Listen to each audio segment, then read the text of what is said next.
Assalamualaikum. Waalaikumsalam warahmatullahi wabarakatuh. Fatma. Alhamdulillah. Apa kabar Ibu? Alhamdulillah luar biasa ya.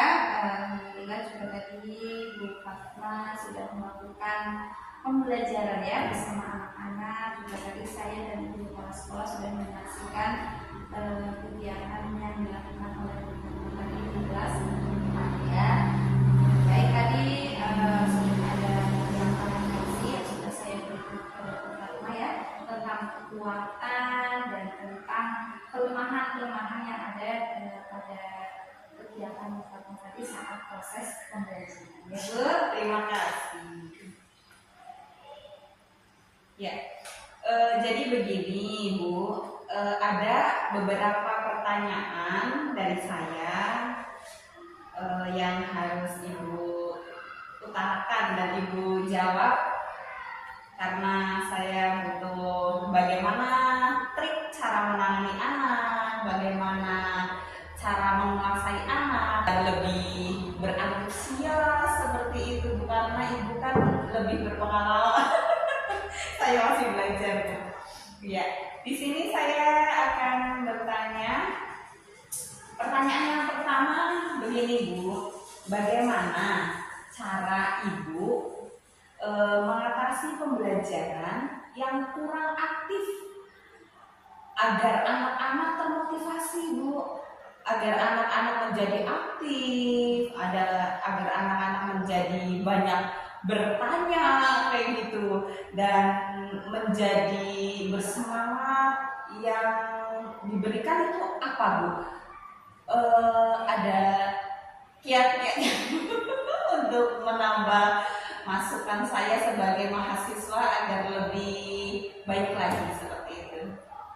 yang di sini saya berbagi pengalaman ya dengan Bu Fatma setelah apa yang pernah saya laksanakan di kelas saya, kemudian tadi berdasarkan juga cerita pengalaman saya ya yang tadi sudah saya tuliskan ya di lembar B tadi ya Bu Fatma ya. Memang benar sekali ya Bu Fatma, terkadang kita melakukan pembelajaran itu tidak selalu anak-anaknya menjadi aktif ya. Kadang anaknya diam, kemudian banyak yang kurang aktif ya, kemudian mungkin ada yang malu untuk bertanya.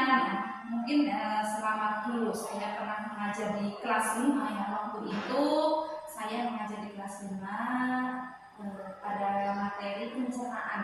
Nah, di sana memang pada saat itu ya anak-anaknya kebanyakan itu perempuan dan laki-lakinya sedikit, jadi memang kurang seimbang ya. Jadi memang kelasnya itu menjadi kurang aktif Bu, apalagi pada saat saya menjelaskan materi pencernaan itu. Padahal materi pencernaan itu kan sangat penting ya. Nah, apalagi setiap hari kita melakukan proses pencernaan, makan dan sebagainya. Nah, tentunya anak-anak itu kan harus tahu dan harus memahami apa saja sih organ-organnya ya, apa saja sih urutan-urutannya dari mana ke mana. Nah pada saat itu saya menjelaskan dengan metode saya yang masih sangat sederhana ya, masih secara praktikal, banyak saya berceramah, kemudian menampilkan gambar. Nah itu memang sudah biasa anak melihat gitu. Dan hasilnya Bu, setelah saya melakukan pembelajaran yang kurang menarik itu ya, anak-anak itu loyo, kurang semangat, akhirnya tidak aktif. Iya, jadi merasa anak itu bosan, kurang menantang mungkin ya untuk anak-anak. Nah, setelah melakukan pembelajaran, saya melakukan evaluasi ya terhadap anak. Ternyata hasil belajarnya juga mengalami Bu. Hasil belajarnya menurun. Ya, hanya sekitar dari 20 anak itu yang bisa menguasai materi itu paling hanya sekitar 14. Berarti kan belum ada 50% ya, atau belum ada 80% kan. Berarti dikatakan saya belum berhasil kan. Nah, terus setelah saya mengoreksi modul ajar saya, MPK saya koreksi, saya lakukan refleksi diri, apa sih yang kurang pada diri saya. Anak-anak itu bisa kurang aktif, malu untuk bertanya, ada yang mengantuk juga ya. Nah, itu sangat kurang semangat begitu ya Bu. Dan akhirnya saya melakukan diskusi Bu.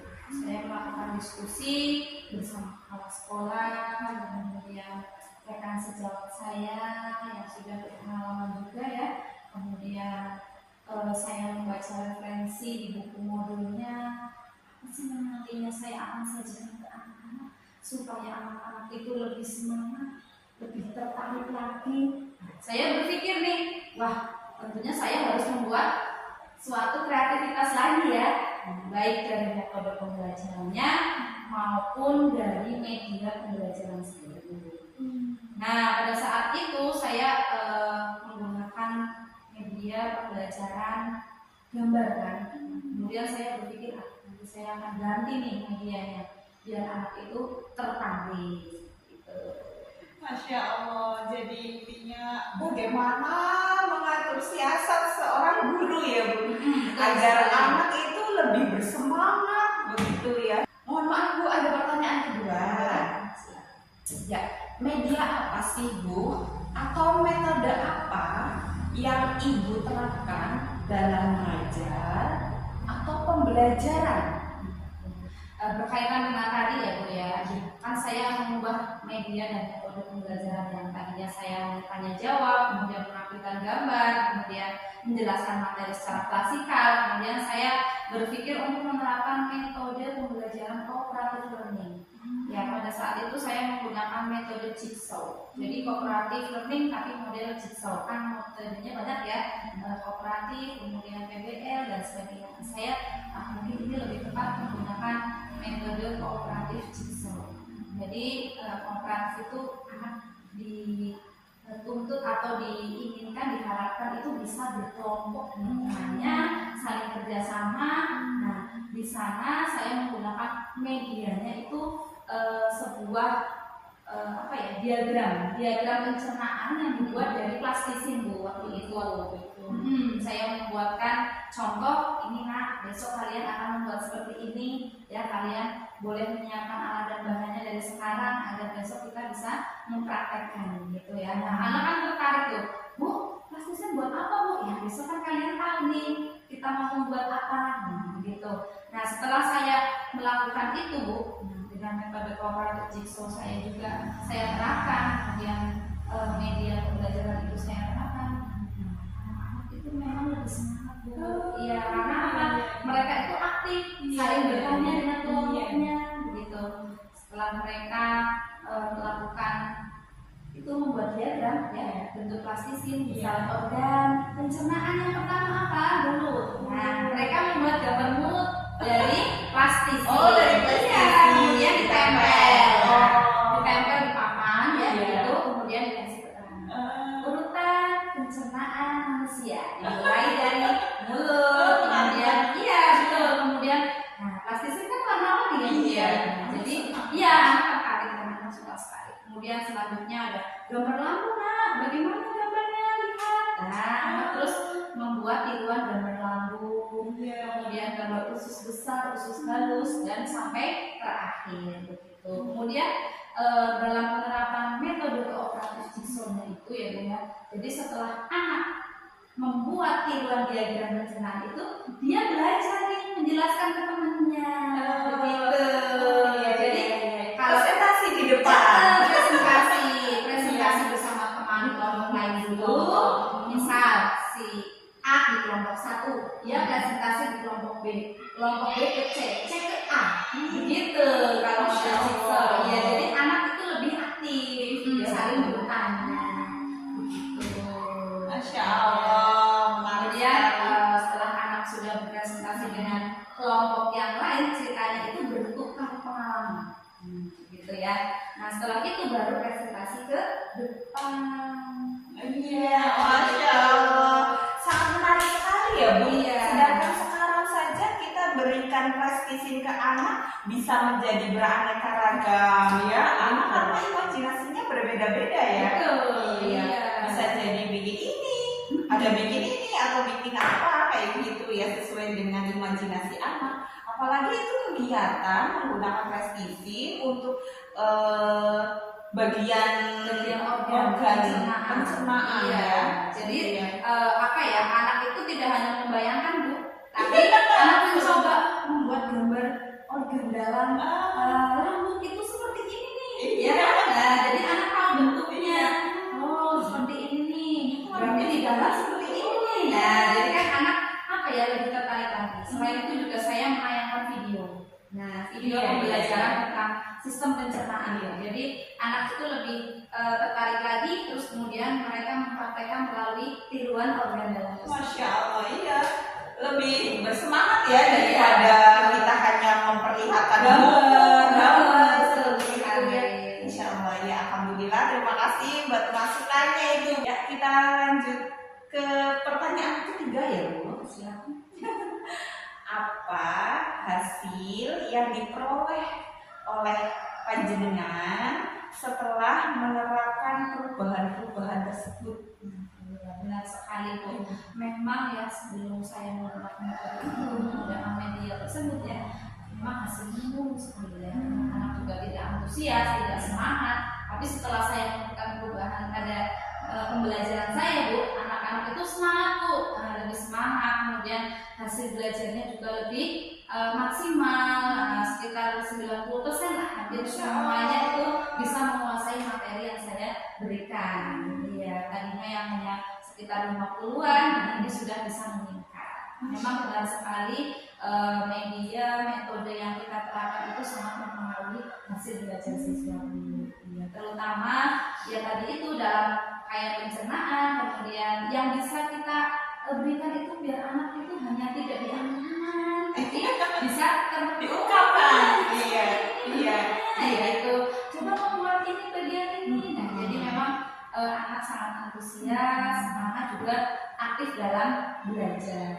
Ya, seperti itu. Kemudian anak-anak juga apa ya lebih jadinya penasaran dengan pembelajaran berikutnya lagi. Iya. Ya, kebetulan setelah itu kan pembelajaran berikutnya itu adalah sistem pendengaran. Jadinya besok kita mau buat apa lagi? Gitu. Ya, jadi anak kepengen tahu besok kita mau belajar apa lagi ya?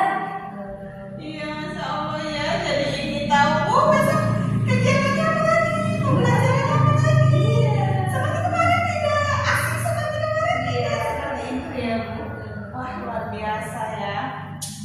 Hebat. Memang guru itu memang harus kreatif ya, Bu. Betul sekali. Semakin bertambahnya zaman dengan dulu kita zaman sekolah seperti saya dulu. Zaman sekolah itu hanya dikasih kertas, buku untuk mengerjakan. Artinya menjenuhkan dan membosankan ya, Bu. Iya. Beda dengan zaman sekarang ya, sudah ada teknologi. Iya. Nah, kita perlu manfaatkan dulu supaya anak-anak lebih tertantang lagi, lebih semangat lagi. Juga pembelajaran yang kita berikan bisa diterima oleh anak dengan baik, ya, lebih kreatif lagi. Iya, betul. Semakin maju, apalagi sekarang zamannya IT, untuk guru juga banyak referensi dari apa saja ya, Google ataupun YouTube seperti itu ya. Dan anak-anak sekarang sepertinya beda dengan anak yang zaman dulu ya, Bu. Untuk tingkat kecerdasannya beda, terus rasa ingin tahu anak sekarang beda seperti zaman dahulu. Kalau seperti dulu saya sendiri, bu gurunya bilang apa, oh ya sudah. Kalau anak sekarang, bosan bisa mengatakan seperti itu ya, Bu. Iya, makanya kita sebagai seorang pendidik ya Bu harus lebih kreatif lagi, harus lebih apa ya, memberikan suatu tantangan yang bermakna untuk anak-anak kita. Di sini saya terima kasih sekali, jadi banyak ilmu, banyak masukan yang tentunya lebih membangun, lebih memperbaiki diri saya sebagai mahasiswa. Nantinya saya kedepannya cara mengajarnya itu lebih baik lagi. Iya, mengikuti zaman. Belajarnya ingin sekali mengikuti zaman seperti itu tadi itu. Iya, mungkin cukup sekian. Tentunya banyak kesalahan dalam berkata-kata. Saya mohon maaf ya sebelum-sebelumnya ya, Bu. Sama-sama Bu, karena saya juga kita saling sharing ya Bu ya, saling berbagi agar lebih baik lagi gitu ya. Saya juga mohon maaf